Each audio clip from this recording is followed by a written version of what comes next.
Selamat siang semuanya.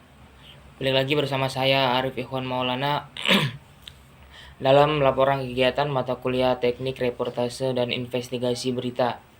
Pada pertemuan minggu ini kita akan membahas mengenai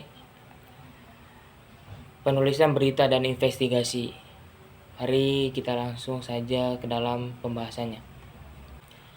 Yang pertama, itu ada jenis-jenis berita investigasi. Jenis-jenis berita investigasi itu terbagi menjadi 3. Yang pertama, reportase investigasi original. Yang kedua, reportase investigasi interpretasi. Dan yang terakhir, reportase mengenai investigasi. Selanjutnya ada tujuan pelaporan berita investigasi. Tujuannya untuk menyajikan informasi yang mendalam dan mendetail tentang suatu peristiwa atau isu tertentu. Dan berikut tujuan utamanya. Yang pertama, untuk mengungkapkan fakta. Yang kedua, memberikan kepatuhan. Yang ketiga, meningkatkan transparansi. Yang keempat, mendorong perubahan. Dan yang terakhir, memberikan informasi yang mendalam. Berita investigasi ini berperan penting dalam menjaga kualitas jurnalisme, menjalankan fungsi pengawasan, dan memberikan wawasan yang lebih konferensif kepada masyarakat. Ini ada struktur penulisan berita investigasi. Menulis laporan berita investigasi itu berbeda dengan menulis laporan berita langsung, karena laporan investigasi memerlukan banyak bahan, sumber, dan fakta. Sedemikian banyaknya fakta bisa membuat kita tersesat. Agar kita tidak tersesat, dianjurkan agar memulai dengan membuat outline agar berita tersusun, rapih, dan tidak keliru. Nah, berikut beberapa struktur penulisan berita investigasi. Yang pertama, itu ada news. Yang kedua, ada konteks. Yang ketiga, ada scoop. Yang keempat, ada engage. Dan yang terakhir ada impact. Kemudian ada teknik penulisan.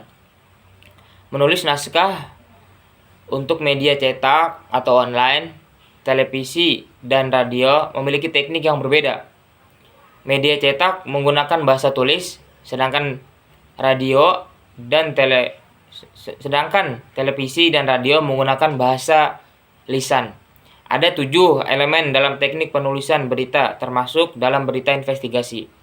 Kemudian kita masuk ke dalam praproduksi, produksi, dan pasca produksi dalam kegiatan jurnalisme investigasi. Proses produksi berita sangat mengutamakan kecepatan dalam kegiatan produksi maupun penyajian hasil karyanya kepada audiens. Informasi atau pesan yang disampaikan harus faktual dan mengandung nilai penting serta menarik untuk dikonsumsi oleh khalayak. Dalam proses produksi yang bersifat time concern atau terikat dengan waktu, proses perencanaan, proses produksi, dan proses editingnya harus dilakukan secara cepat, karena produksi berita seperti ini mengejar nilai aktualitas berita. Selanjutnya ada mengemas laporan penulisan berita investigasi. Yang pertama, bisa melalui media cetak seperti surat kabar atau koran, majalah, tabloid, dan lain sebagainya. Dan yang kedua, melalui radio dan televisi. Dan yang ketiga, melalui media online atau internet.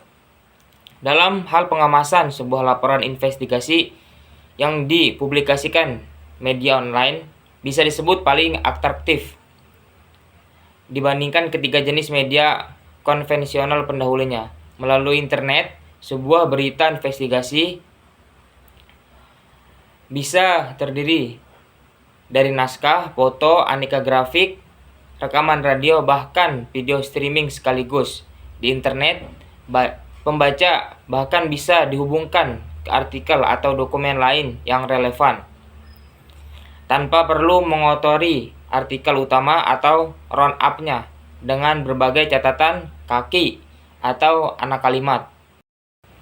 Pada intinya, penulisan berita investigasi adalah proses penyusunan laporan berita yang mendalam dan mendetail tentang suatu peristiwa atau isu.